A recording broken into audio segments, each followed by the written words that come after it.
वंशजल अर्जुन, देश की राजधानी दिल्ली शहर। कहते हैं पूरे देश की किस्मत का फैसला इसी शहर में होता है।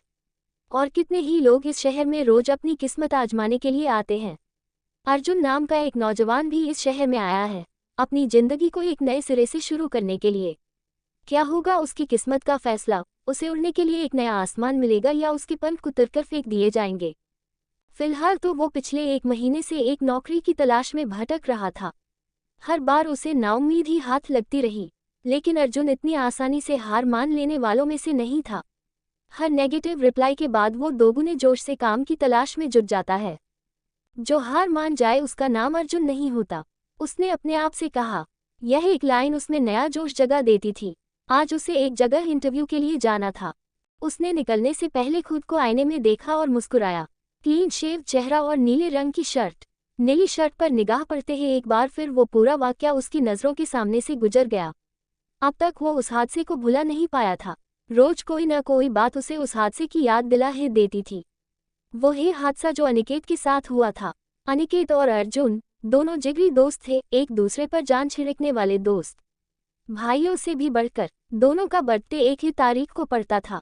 यह नीली शर्ट उसे अनिकेत की छोटी बहन ने गिफ्ट की थी। उसके बर्थडे पर उसने दोनों को एक जैसी ही नीली शर्ट ला कर दी थी।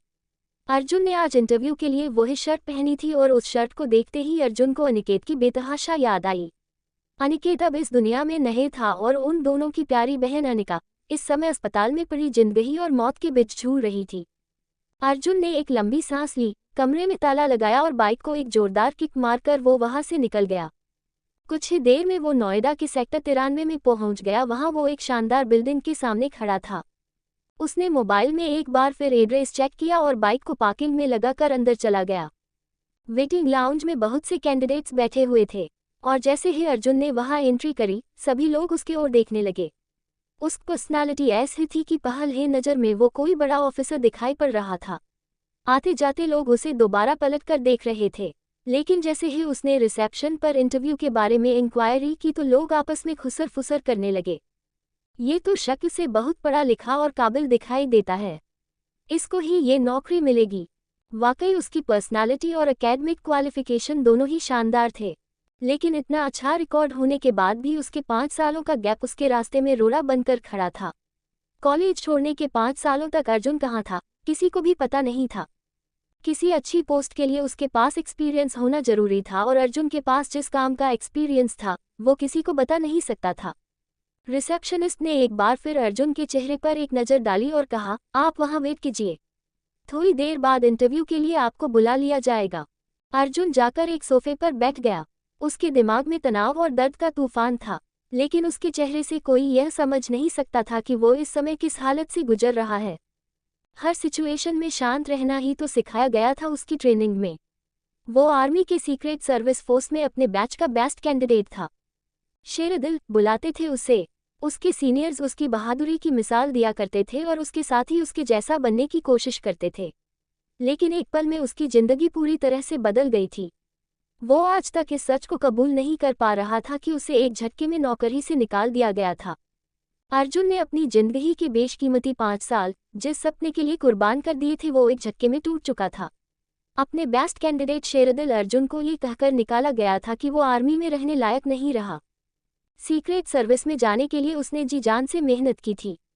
5 साल की कठिन ट्रेनिंग और उसके बाद देश की सेवा करने का जज्बा अर्जुन के खून में बहता था। गुस्से और जुनून की एक जलती हुई लहर उसके सिर से पैर तक दौड़ रही थी, लेकिन फिलहाल उसे काम की जरूरत थी, उसे पैसे की जरूरत थी, वरना अनिकेत से किया वादा वो कैसे पूरा करेगा। अनिकेत ने उसके सामने दम तोड़ा था और अर्जुन ने उससे वादा किया था कि वो अनिका का ख्याल रखेगा, उसका इलाज करवाएगा। आज चाहे कुछ भी हो जाए, मैं ये नौकरी लेकर ही रहूंगा, उसने अपने मन में एक बार फिर अपना फैसला दोहराया। लगभग 1 घंटे बाद रिसेप्शनिस्ट ने आकर कहा, मिस्टर अर्जुन प्रताप सिंह, आपको अंदर बुलाया गया है। थैंक यू, अर्जुन ने कहा और उठकर अंदर चला गया। उसने सोचा था इतनी बड़ी कंपनी में इंटरव्यू के लिए आया है तो अंदर कोई इंटरव्यू पैनल होगा जहां उससे लंबे चौड़े सवाल पूछे जाएंगे, लेकिन वो तो सिर्फ एक खूबसूरत सी लड़की बैठी हुई थी। तभी अर्जुन को एक और झटका लगा और उसके मुंह से निकला, मेघा, तुम यहाँ। लड़की ने अपना चश्मा उतारकर सामने रखी टेबल पर रखते हुए कहा, बैठिए मिस्टर अर्जुन। और अपने बारे में कुछ बताए। मेघा ने एकदम सपाट लहजे में ये बात कह दी। उसकी ही आवाज में फॉर्मेलिटी थी। ये देखकर अर्जुन थोड़ा सकपका गया और तुरंत अपने हाथ में पकड़ा हुआ फाइल फोल्डर मेघा के सामने रख दिया और थैंक यू कहता हुआ कुर्सी पर बैठ गया। कुर्सी पर बैठते ही अर्जुन को लगा जैसे वो वक्त में 5 साल पीछे चला गया हो। दुबली पतली सी दिखने वाली मेघा आज एक कॉन्फिडेंट करियर वुमन में बदल चुकी थी। मेघा उसका पहला प्यार ना सही मगर उसकी पहली गर्लफ्रेंड जरूर थी। वैसे तो अर्जुन कॉलेज में बहुत सी लड़कियों का क्रश था, लेकिन मेघा तो अर्जुन के लिए दीवानी थी। उस समय सभी मेघा को चिढ़ाते थे, यदि कभी अर्जुन ने तुझसे ब्रेकअप कर लिया तो क्या होगा। ऐसा कभी नहीं, मेघा इतराकर कहती थी। लेकिन एक दिन लोगों की कही बात सच साबित हो गई। मेघा को छोड़कर अर्जुन अचानक से गायब हो गया। कॉलेज तो क्या पूरे शहर में किसी को पता नहीं था कि वो आखिर कहाँ गया। मेघा के केबिन में बैठा हुआ अर्जुन उसको देखते हुए यही सब सोच रहा था, कितना बदल गई है। नहीं, ये मेरी मेघा नहीं। मेघा ने उसके फोल्डर को एक नज़र देखे बिना ही एक और फेंक दिया और उसी तरह सीधी आवाज में बोली, मिस्टर अर्जुन, जिस पोस्ट के लिए इंटरव्यू देने आप आए थे उस पर तो किसी और को पहले ही चुन लिया गया है। फिर भी आपके क्रेडेंशियल्स हमने नोट कर लिए हैं। आगे कभी जरूरत हुई तो आपको बुला लिया जाएगा। यहाँ भी अर्जुन के हाथ निराशा ही लगी। उसने कहना चाहा, लेकिन मैं anyway thank you so much. Arjun कुछ और कह ही नहीं पाया। अभी वो उठकर जाने ही वाला था कि दरवाजा खोलकर एक आदमी केबिन में दाखिल हुआ। ठीक उसी समय अर्जुन अपनी कुर्सी से उठा था और बाहर जाने के लिए मुड़ा। तभी अंदर आए उस आदमी के साथ अर्जुन की टक्कर हो गई। सूट वाला वो आदमी गुस्से से चिल्लाया, वो थे।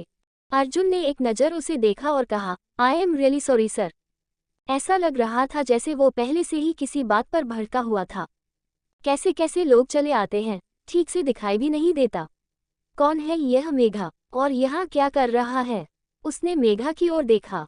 मेघा ने बात संभालते हुए कहा, ये मिस्टर अर्जुन है, मिस्टर यश। असल में ये इंटरव्यू के लिए यहाँ आए थे। मिस्टर अर्जुन, ये है सिटी हेड मिस्टर यशवर्धन। अच्छा, तो इंटरव्यू नहीं लिया तुमने? यश ने पूछा तो अर्जुन के बढ़ते कदम थम गए। मेघा बोली, उस पोस्ट पर पहले ही किसी को चुन लिया गया है। अर्जुन की तरफ घूरते हुए यश ने कहा, तो ईशा मैम की बॉडीगार्ड की पोस्ट के लिए ही इंटरव्यू ले लो। दिमाग वाला काम तो इनसे होगा नहीं। अर्जुन को ये सुनाकर बेइज्जत महसूस कराना चाहता था। उसे गुस्सा तो आया, लेकिन अनिका का चेहरा भी साथ में याद आ गया। इसलिए उसने अपने आप को काबू में रखते हुए अपने आप से कहा, ये वक्त गुस्सा करने का नहीं है अर्जुन, अकल से काम लो। यदि कल तक पैसे इकट्ठे नहीं हुए तो। उसने यशवर्धन से कहा, सर मैं कोई भी काम कर लूंगा।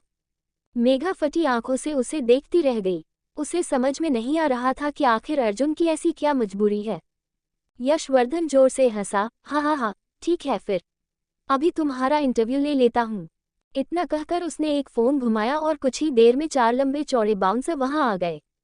यश ने अर्जुन से कहा, यदि तुमने इन चारों को हरा दिया तो अभी के अभी तुम्हारा अपॉइंटमेंट लेटर तुम्हारे हाथ में होगा। लेकिन सर, मेघा ने कुछ कहना चाहा तो यश ने इशारे से मना कर दिया। उसने अर्जुन की ओर इशारा करते हुए बाउंसर से कहा, ये ईशा मैडम के बॉडीगार्ड की पोस्ट के लिए अप्लाई कर रहे हैं।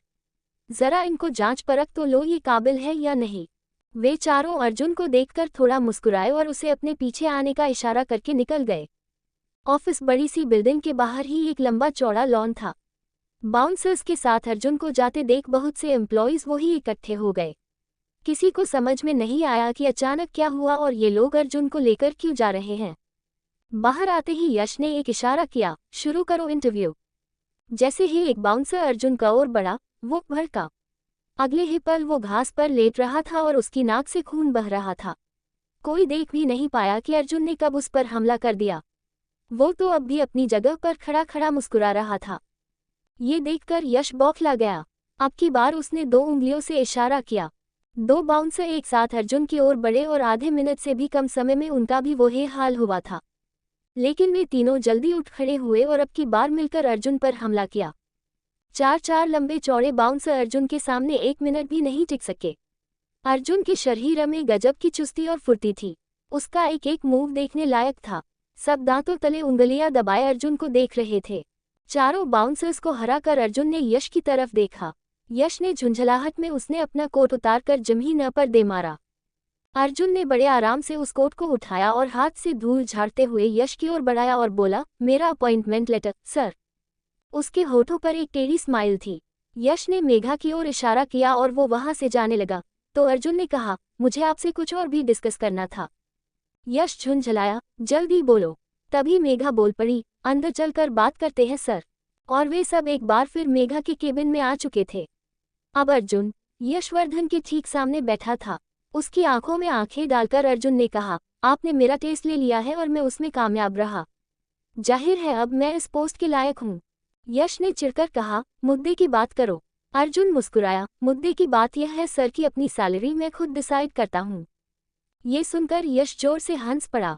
यश ने मेघा से कहा, देख रही हो मेघा, कुछ देर पहले तक यह आदमी कोई भी काम करने के लिए तैयार था और अब खैर मैं शर्त हार चुका हूँ, तो आज का दिन तुम अपने लिए लकी मान लो। बोलो, क्या है तुम्हारी डिमांड?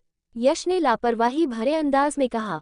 लेकिन जब अर्जुन ने अपनी डिमांड बताई तो यशवर्धन का मुंह खुला का खुला रह गया। वो बोला, एक बार फिर से कहो, क्या कहा अभी अभी तुमने?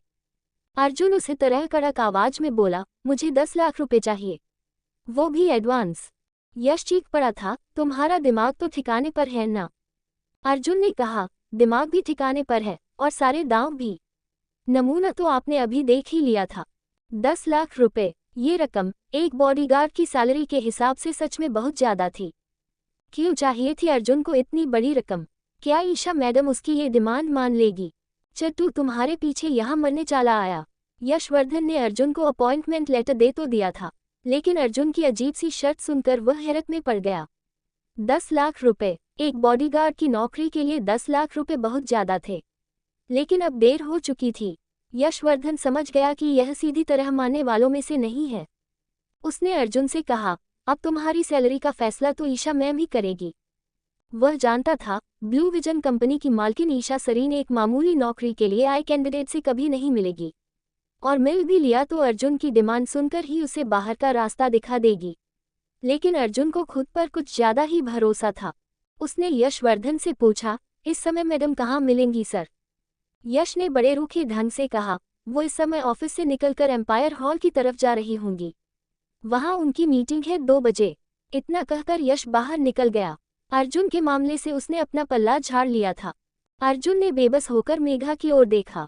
मेघा ने बड़ी अदा से अपने दोनों कंधे उचका दिए, जिसका मतलब था, अब इस मामले में मैं तुम्हारी कोई मदद नहीं कर सकती अर्जुन। अर्जुन के पास और कोई चारा नहीं था, न ही सोचने का वक्त। बिना मेघा को थैंक्स या गुड बाय कहे ही वह केबिन से निकल गया। उसके हाथ में अपॉइंटमेंट लेटर तो था ही। वह तेजी से मेन गेट की ओर बढ़ा, जहां से कारों की एंट्री होती थी। एक से बढ़कर एक लग्जरी कारें वहां लाइन से खड़ी हुई थी। इनमें ईशा मैडम की कार कौन सी होगी, ये सोचते हुए अर्जुन थोड़ा ठहरकर अंदाजा लगाने लगा। तभी 2 गार्ड्स आकर वहां खड़े हो गए। उन दोनों ने एक जैसे काले सूट पहन रखे थे और उनके हाथ में लेटेस्ट टेक्नोलॉजी वाली ऑटोमेटिक गन थी। अर्जुन पल भर ठहरकर उन्हें देखता रहा। तभी कुछ और लोग आए। उनमें एक सुंदर सी लड़की भी थी। उसने भी काले रंग का पावर सूट पहन रखा था। आते ही उसने एक ऑडिरी का दरवाजा खोलकर अंदर अच्छी तरह से चेक किया और फिर एक सिग्नल दिया। उसका इशारा पाकर गार्ड ने कांच का दरवाजा खोल दिया और 3 और गार्ड्स के पीछे से निकलकर ईशा सरीन जाकर कार में बैठ गई। ड्राइवर कार में ही था और ईशा के बैठते ही गाड़ी तेज रफ्तार से दौड़ने लगी। अर्जुन बस भौचक्का सा देखता ही रह गया। 2 मिनट की इस पूरी कार्यवाही में उसे वक्त ही नहीं मिला कि किसी से जाकर कुछ पूछ सकता या ईशा से बात कर पाता। वह तो उसकी एक झलक भी देख नहीं पाया। ईशा सरीन कौन है और कैसी दिखती है, यह अब भी उसके लिए एक राज था। वह बिना सोचे समझे कार के पीछे दौड़ गया, लेकिन तब तक वह काली ऑडिरी उसकी आंखों से ओझल हो चुकी थी। एम्पायर हॉल, यही नाम बताया था ना यश ने उस जगह का। अर्जुन ने सोचा और जल्दी से बाहर निकलकर अपनी मोटर बाइक स्टार्ट कर दी। साथ ही गूगल मैप पर एम्पायर हॉल की लोकेशन डाल दी। अगले 4-5 मिनट में ही वह एम्पायर हॉल के सामने खड़ा था। उसने सिर उठाकर ऊपर देखा और सोचा, अनबिलीवेबल, मेरे शहर में ऐसी जगहें भी हैं। एम्पायर हॉल एक मशहूर लग्जरी क्लब था, जहां अमीर घरानों के लोग अक्सर लंच या मीटिंग्स के लिए आया करते थे। अर्जुन जैसे साधारण लोगों का वहां कोई काम था भी नहीं, इसलिए ही शायद उसे इस जगह के बारे में कुछ भी पता नहीं था। वह भागकर गेट के पास पहुंचा।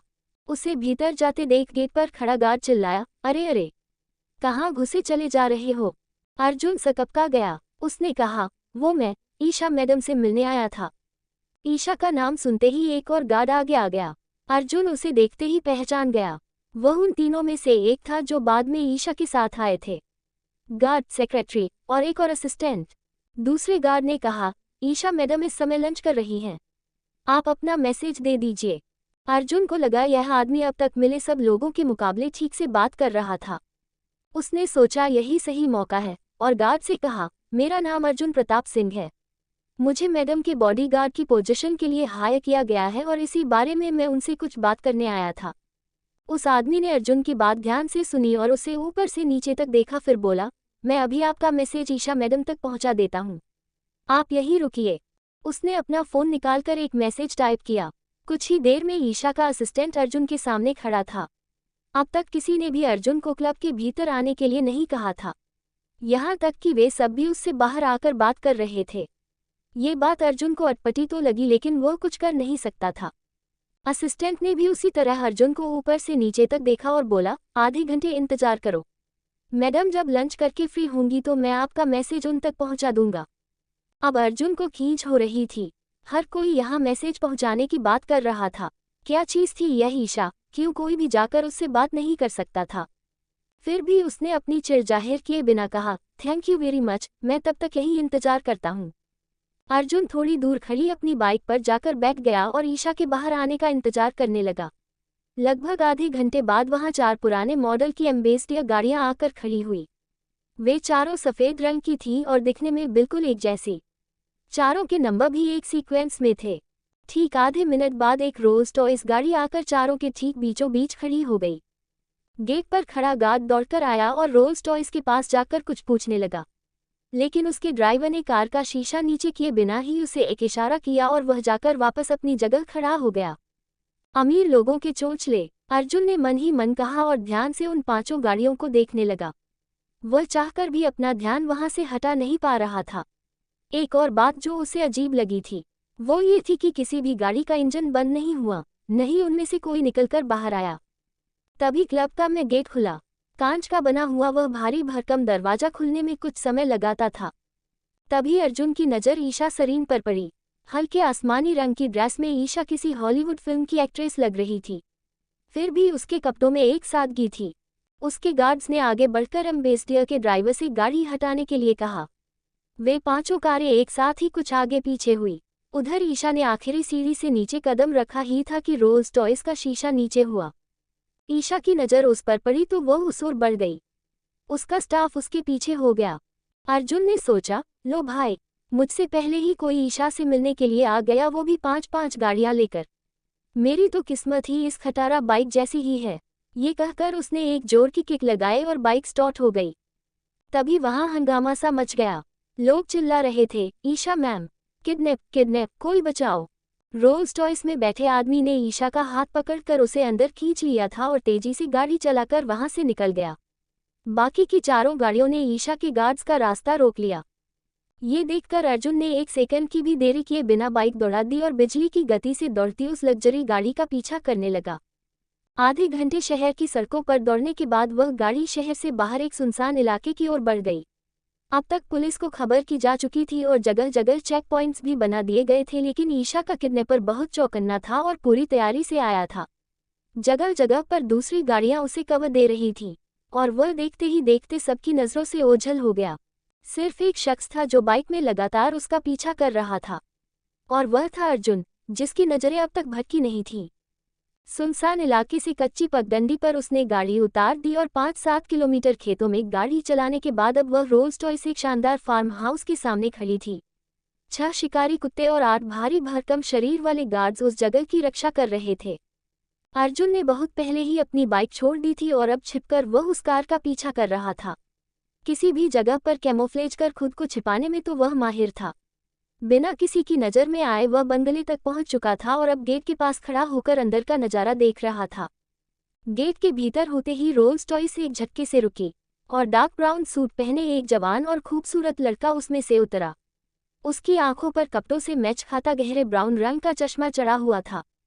उतरते ही उसने ईशा का हाथ पकड़कर उसे बाहर खींच लिया। वह चीख पड़ी, मेरा हाथ छोड़ो रोबिन, और मुझे यहाँ से जाने दो। ये जो तुम कर रहे हो इसका अंजाम ठीक नहीं होगा। रोबिन ने झटके से ईशा का हाथ छोड़ दिया तो वो कार से टकरा गई। वह गिरने को हुई लेकिन रोबिन ने उसकी कमर में हाथ डालकर उसे संभाल लिया और अपनी तरफ खींच लिया। ईशा ने जोर लगाकर अपने आप को उससे छुड़ा लिया और फिर से बाहर की ओर देखने लगी। लेकिन मेन गेट पर कई गार्ड्स के अलावा बहुत भयंकर दिखने वाले 2 शिकारी कुत्ते भी खड़े थे। ईशा के बढ़ते कदम रुक गए। ये देखकर रोबिन जोर से हंसा। हा हा हा हा, लो छोड़ दिया। अब जा जहां जाना है तुझे। मैं भी देखता हूं कि रोबिन मल्होत्रा के इलाके से कौन उसकी मर्जी के खिलाफ निकलकर जा सकता है। ईशा संभलकर खड़ी हो गई। गुस्से में वह किसी नागिन की तरह फुफकार रही थी। तुम ठीक नहीं कर रहे हो रोबिन। मैं पहले ही तुम्हारे औकात जान गई थी इसलिए। रोबिन ये सुनकर आग बबूला हो गया। उसने ईशा का हाथ पकड़कर उसे अपनी तरफ खींचा और दूसरे हाथ से उसकी गर्दन को जकड़ लिया। उसकी उंगलियां ईशा की नाजुक गर्दन पर जोर से कसी हुई थी। ईशा का दम घुटने लगा। रोबिन चीख पड़ा, मेरी औकात तूने देखी ही कहाँ है। रोबिन ने ईशा की गर्दन छोड़ दी और हाथ से खींचकर उसे अंदर ले जाने लगा। अर्जुन अब तक छिपकर यह पूरा नजारा देख रहा था। वो सोच रहा था कि मौका देखकर वह अंदर जाएगा, लेकिन इससे ज्यादा वह देख नहीं सका और उछलकर गेट के भीतर जाकर खड़ा हो गया। 8 में से 6 गार्ड्स उसे घेर कर खड़े हो गए, लेकिन अर्जुन की नज़र रोबिन पर थी। उसने चीख कर कहा, अकेली लड़की पर हाथ उठाता है। तभी एक जोरदार मुक्का उसके मुंह पर पड़ा। दोनों शिकारी कुत्ते जोर जोर से भौंकने लगे थे। रोबिन हल्के से मुस्कुराया और ईशा की ओर देखकर बोला, तो तुम्हारे पीछे यह मरने चला आया है यहाँ तक। कौन है वैसे ये?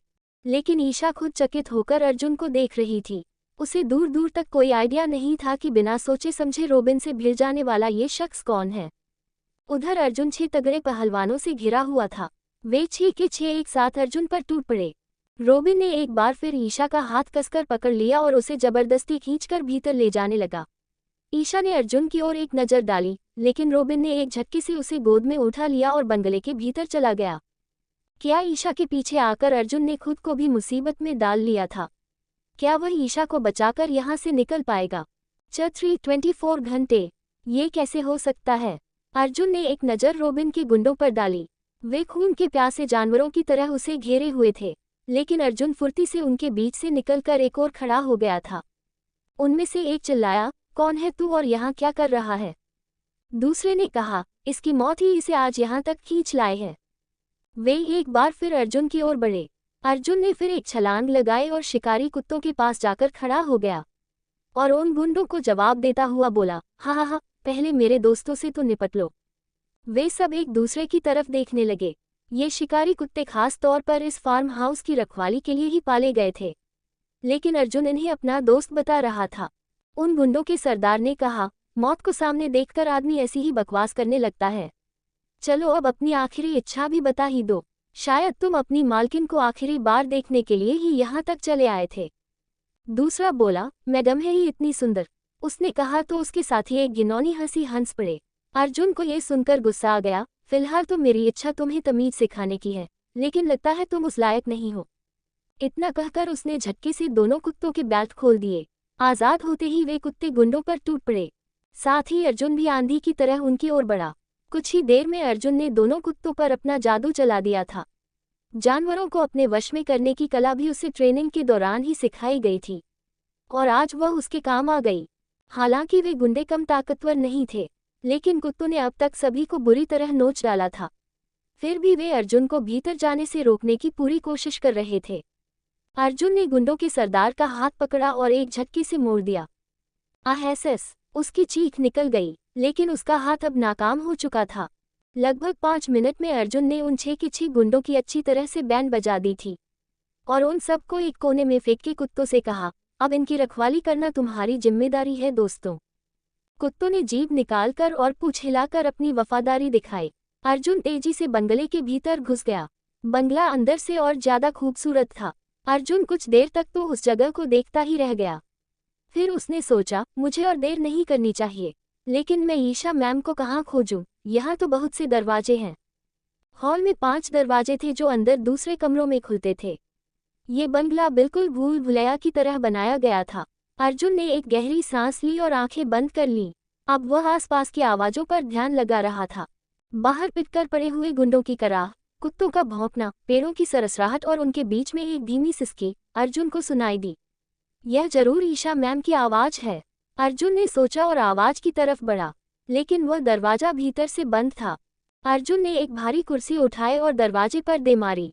लकड़ी का मजबूत दरवाजा टूट गया, लेकिन उसके पीछे कोई कमरा नहीं था, न ही वहां रोबिन दिखाई दिया। वह दरवाजा बगीचे की तरफ खुलता था, लेकिन अर्जुन को अपने आप पर पूरा भरोसा था। वह बगीचे की तरफ दौड़ गया। बगीचे में पेड़ पौधों के अलावा कुछ नहीं था। अर्जुन फिर से ध्यान से सुनने लगा। अब की बार उसे अपने पैरों के नीचे से आवाज सुनाई दी। जरूर यहाँ कोई बेसमेंट है, अर्जुन ने खुद से कहा और जमीन पर कान लगाकर सुनने लगा। अगले 5 मिनट में वह बंगले के नीचे बने सीक्रेट बेसमेंट में था। यहाँ तक आने के लिए उसने 2 और दरवाजे तोड़े और साथ ही 2 गुंडों के सिर भी। अब तुम्हारी बारी है, तुम जो कोई भी हो, उसने रोबिन से कहा। रोबिन के चेहरे पर उलझन थी। उसे विश्वास नहीं हो रहा था कि कोई यहाँ तक भी पहुँच सकता है। फिर भी वह उसी लापरवाही से बोला, ओ तू जो कोई भी है, अब भी तेरे पास मौका है, निकल जा यहाँ से। रोबिन से पंगा मत ले। कहते कहते उसने अपने जेब से एक रिवॉल्वर निकाल ली और अर्जुन पर निशाना साध लिया। अर्जुन मुस्कुराया और अपनी बाईं हथेली को दाएं हाथ से सहलाता हुआ बोला, देख यार, दरवाजा तोड़ते हुए मुझे चोट लग गई है। अब इस हाथ में दर्द हो रहा है और ये दर्द तभी ठीक होगा जब इससे तेरा मुंह तोड़ूंगा। अपनी बात खत्म करने से पहले ही वह फुर्ती से उछला और रोबिन के पैरों को अपने दोनों पैरों के बीच में फंसाकर उसे नीचे गिरा दिया। रोबिन की रिवॉल्वर दूर छिटक गई और अर्जुन ने उसकी गर्दन को कस लिया। रोबिन जोर जोर से उसके हाथों पर मारकर छूटने की कोशिश कर रहा था। बड़ी मुश्किल से उसके मुंह से आवाज निकली, छोड़ दे मुझे बेवकूफ, तू नहीं जानता मैं कौन। वह आगे बोल नहीं सका और अर्जुन ने उसकी गर्दन और जोर से कस ली और पूछा, ईशा मैम कहाँ हैं? रोबिन ने एक कोने में इशारा किया और जेब से एक चाबी निकालकर अर्जुन की ओर बढ़ा दी। अर्जुन ने रोबिन की टाई खोली और उसके दोनों हाथ कसकर पीठ के पीछे बांध दिए और बेल्ट खोलकर दोनों पैर बांध दिए। फिर चाबी लेकर कोने में बने दरवाजे की तरफ चल पड़ा। वह लोहे का एक मजबूत दरवाजा था। ऐसा लगता था जैसे किसी बड़े बैंक का सेफ यहाँ लाकर रखा गया हो।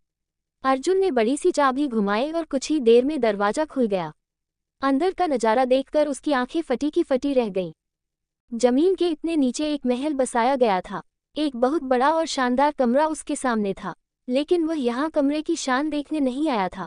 उसकी नजरें सिर्फ ईशा को खोज रही थीं। कमरे के भीतर एक और दरवाजा था। अर्जुन ने उस दरवाजे को खोला। ईशा को बाथरूम में बंद कर दिया गया था।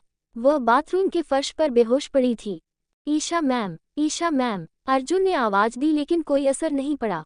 उसने थोड़ा पानी भी छिड़का लेकिन ईशा ने धीरे धीरे आंखें खोली, लेकिन वह अब भी बहुत कमजोर सी लग रही थी। उसे शायद कोई दवाई दी गई थी जिसके कारण ईशा पर बेहोशी छाई हुई थी। मेरे पास ज्यादा समय नहीं है, कहीं वे गुंडे और लोगों को न बुला लें, अर्जुन ने सोचा और जल्दी से आगे बढ़कर ईशा को अपनी बाहों में उठा लिया। ईशा को किसी छोटी बच्ची की तरह अपनी गोद में समेटे अर्जुन बाहर निकल आया और पीछे के रास्ते से जंगल से बाहर निकल गया। उसे याद था कि उसने अपनी बाइक कहाँ छोड़ी थी। बाइक के पास पहुंचकर उसने ईशा को अपने पीछे बैठाया और अपनी शर्ट उतारकर उसे खुद से बांध लिया। अब ठीक है ईशा मैम, बस कुछ देर और हम यहाँ से निकल जाएंगे, उसने कहा और बाइक स्टार्ट कर दी। जंगल पार करते करते ईशा को कुछ होश आ गया। उसने अपने आसपास देखा और समझने की कोशिश करने लगी। अचानक उसे महसूस हुआ कि वह किसी की मजबूत पीठ से बंधी उसके बिल्कुल करीब बैठी हुई है। इतने करीब से तो उसे किसी ने आज तक देखा भी नहीं था। अचानक ईशा चिल्ला पड़ी, कौन हो तुम और मुझे कहाँ ले जा रहे हो? उसने अपने लंबे नाखून अर्जुन की बाहों में गड़ा दिए और शर्ट की गांठें खोलकर अपने आप को आज़ाद करने की कोशिश करने लगी।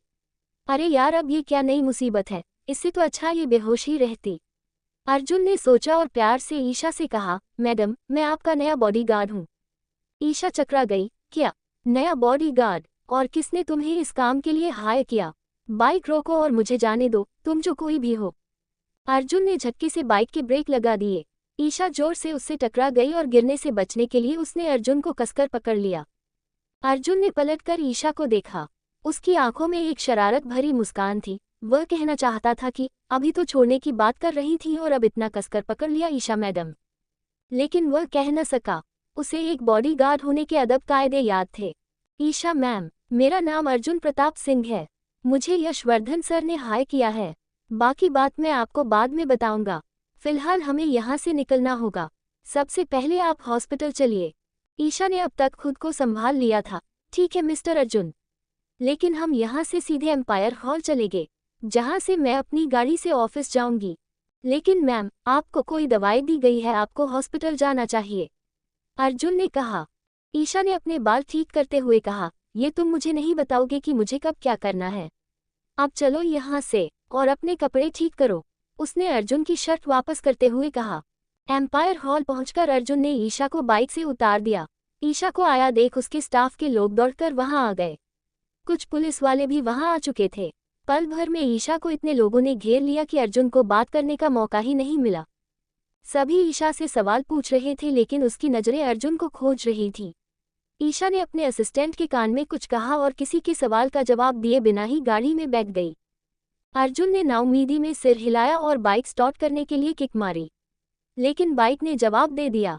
पेट्रोल खत्म हो चुका था। उफ, एक और मुसीबत। चल भाई अर्जुन, अब इस खटारा को भी ईशा मैम की तरह बाहों में उठाकर पेट्रोल पंप तक ले चल। बाइक से उतरकर वह उसे घसीटने लगा। तभी किसी ने पीछे से उसके कंधे पर हाथ रखा। मिस्टर अर्जुन, हेलो, मेरा नाम सुभाष है, मैं ईशा मैम का असिस्टेंट हूँ। आप बाइक यहीं छोड़ दीजिए और हमारे साथ चलिए, ईशा मैम ने आपको ऑफिस में बुलाया है। अर्जुन ने राहत की सांस ली। चलिए चलिए, मैं तो कब से इस पल का इंतजार कर रहा था। वह सुभाष के साथ उसकी कार में बैठ गया और कुछ ही देर में वे दोनों ब्लू विजन के हेड ऑफिस में थे। अर्जुन एक बार फिर उसी केबिन में था जहां से आज की ये दास्तान शुरू हुई थी, लेकिन अब की बार सामने वाली कुर्सी पर बैठी मेघा उसे देखकर मुस्कुरा रही थी। मिस्टर अर्जुन, मेरे साथ चलिए, ईशा मैम आपसे मिलना चाहती हैं। ईशा का ऑफिस इस शानदार बिल्डिंग का सबसे शानदार हिस्सा था। सबसे ऊपरी माले पर बने इस ऑफिस की खिड़कियों से पूरा दिल्ली शहर दिखाई देता था। अर्जुन एक खिड़की के पास जाकर खड़ा हो गया। कुछ देर बाद ईशा कमरे में आ गई। अर्जुन ने ध्यान दिया कि इतनी देर में उसने अपनी ड्रेस चेंज कर ली थी और बाल बांध लिए थे, जबकि उसने वही मुड़ी तुड़ी शर्ट पहन रखी थी। आते ही ईशा ने कहा, मिस्टर अर्जुन, यश ने मुझे पूरी बात बता दी है और ये रहा मेरा फैसला। उसने एक लिफाफा अर्जुन की तरफ बढ़ाया। अर्जुन को अचानक समझ में नहीं आया कि ईशा क्या कह रही है, लेकिन ईशा के पास वक्त की इतनी कमी रहती थी कि यहाँ वहाँ की बातें करने की बजाय वह सीधे मुद्दे की बात करती थी। अब भी उसने यही किया था। अर्जुन ने लिफाफा खोला। उसमें एक चेक रखा हुआ था, 10 लाख रुपए। अर्जुन ने पढ़ा तो उसकी आंखों में चमक आ गई। तभी ईशा बोल पड़ी, आपके पास 12 घंटे हैं, यदि कोई जरूर काम निपटाना हो तो निपटा लो।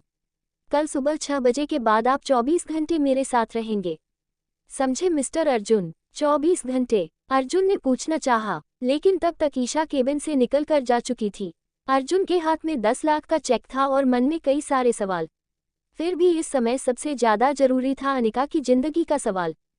क्या होगा अब अर्जुन का फैसला? क्या अनिका की जिंदगी के लिए वह अपना पूरा वक्त ईशा के हवाले कर देगा? चफोर भैया, मैं ठीक हो जाऊंगी ना? हाथ में 10 लाख लिए अर्जुन के मन में कई सवाल थे।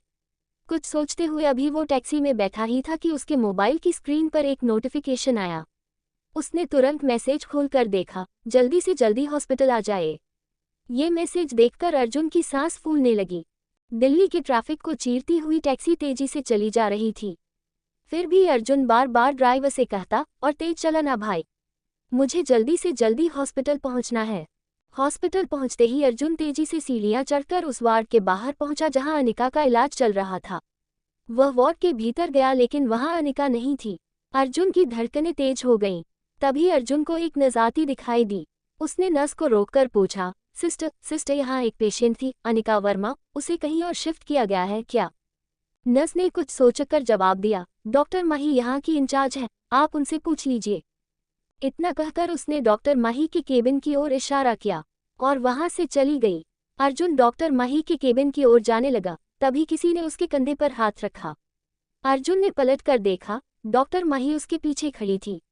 डॉक्टर माही के चेहरे पर परेशानी दिखाई दे रही थी। ये देखकर अर्जुन थोड़ा घबरा गया। डॉक्टर माही, अनिका कहाँ है? डॉक्टर माही बोली, परेशान न हो अर्जुन, अभी अनिका को मैंने ऑब्जर्वेशन में रखा है अपनी रिस्क पर। हॉस्पिटल मैनेजमेंट से नोटिस आ चुका है, अगर कल सुबह तक पैसों का इंतजाम न हुआ तो। इतना कहकर उसने सिर झुका लिया। अर्जुन ने राहत की सांस लेकर कहा, thank you so much doctor Mahi, पैसों का इंतजाम हो गया है, मैं बस अभी आया। इतना कहकर वह रिसेप्शन की तरफ दौड़ गया और पैसे जमा करने के बाद एक बार फिर माही के पास आ गया। माही उसे लेकर अनिका के पास गई। तरह तरह के मेडिकल इक्विपमेंट से घिरी हुई अनिका को देखकर अर्जुन का दिल भर आया। उसने प्यार से आवाज दी, अनिका, देख बच्ची कौन आया है। अनिका ने धीरे से अपनी आंखें खोल दी। दर्द उसके चेहरे पर साफ दिखाई दे रहा था। कमजोरी के कारण वह ठीक से बात नहीं कर पाती थी। फिर भी उसका ध्यान अर्जुन की नीली शर्ट की ओर गया और वह मुस्कुरा दी। अर्जुन ने उसके सिर पर प्यार से हाथ फेरते हुए कहा, अब तू जल्दी से ठीक हो जा। अनिका ने फिर से आंखें बंद कर लीं। माही बोली, चलिए अर्जुन, बाहर चलकर बात करते हैं, अनिका को आराम की जरूरत है। माही के केबिन में अर्जुन उसके सामने बैठा हुआ था। उसने माही से कहा, डॉक्टर माही, आपका बहुत बहुत शुक्रिया। माही ने उसके हाथ पर हाथ रखते हुए कहा, अब आप बिल्कुल फिक्र मत कीजिए, हम जल्द ही सर्जरी की तैयारी कर रहे हैं, आपको इन्फॉर्म कर दिया जाएगा। अनिका ठीक हो जाएगी न डॉक्टर? अर्जुन की आवाज में चिंता थी। माही ने मुस्कुराकर कहा, बिल्कुल ठीक हो जाएगी, बस कुछ दिन और। अर्जुन ने एक बार फिर उसे शुक्रिया कहा और बाहर निकल गया। डॉक्टर माही उसे जाते हुए देखती रही। वह अपने दिल में अर्जुन को बहुत पसंद करती थी। वह सोच रही थी, इस स्वार्थ से भरी हुई दुनिया में कितने लोग ऐसे होते हैं जो अपने दोस्त के जाने के बाद उसके परिवार का ख्याल बिल्कुल अपने परिवार की ही तरह रखते होंगे। अर्जुन सच में बहुत अच्छा इंसान है। अगले दिन सुबह 10 बजे तक उसने अपना जरूरी काम निपटाया और जैसे ही तैयार होकर बाहर निकला उसने देखा उसके घर के बाहर ऑफिस की गाड़ी खड़ी है। ईशा मैम का असिस्टेंट सुभाष ड्राइवर के बगल में बैठा था। अर्जुन को देखते ही बोला, जल्दी कीजिए अर्जुन, आप पहले ही कुछ घंटे लेट हैं। अर्जुन उसको वहां देखकर हैरान था। उसने कहा, तुम यहाँ? सुभाष बोला, जी मैम, अपने एम्प्लॉइज की पूरी खबर रखती हैं। अब जल्दी चलिए। हाँ में सिर हिलाते हुए अर्जुन चुपचाप गाड़ी में बैठ गया। जैसे ही वह ऑफिस में दाखिल हुआ, सब उसी को देख रहे थे और आपस में धीमी आवाज में बातचीत कर रहे थे। जब से उनको पता चला था कि ईशा मैम ने 10 लाख रुपए पर मंथ सैलरी पर अर्जुन को हायर किया है, वह सबकी बातचीत का मुद्दा बन गया था। सुभाष उसे लेकर मेघा के केबिन में पहुंचा और मेघा से बोला, मिस कुमार, अर्जुन जी को कॉन्ट्रैक्ट पेपर्स दे दीजिए और बाकी डिटेल्स बता दीजिए। ओके सर, मेघा ने कहा और अर्जुन पर एक नज़र डाली। अर्जुन को महसूस हुआ कल के मुकाबले मेघा आज कम सख्त नजर आ रही थी, लेकिन उसके चेहरे पर एक परेशानी का साया था। मेघा उसे कॉन्ट्रैक्ट की शर्तें और ऑफिस के रूल्स समझा रही थी और अर्जुन का ध्यान बार बार उसके चेहरे की ओर जा रहा था। वह सोच रहा था, क्या मुझे मेघा से पूछना चाहिए कि वह इतनी परेशान क्यों दिखाई दे रही है, लेकिन अर्जुन की हिम्मत नहीं हुई। कॉन्ट्रैक्ट साइन करने के बाद उसका बॉडी मेजरमेंट लिया गया और उसके नाम से एक गन इश्यू कराई गई। वहां से उसे ईशा मैम के केबिन में भेज दिया गया। मे आई कम इन मैम?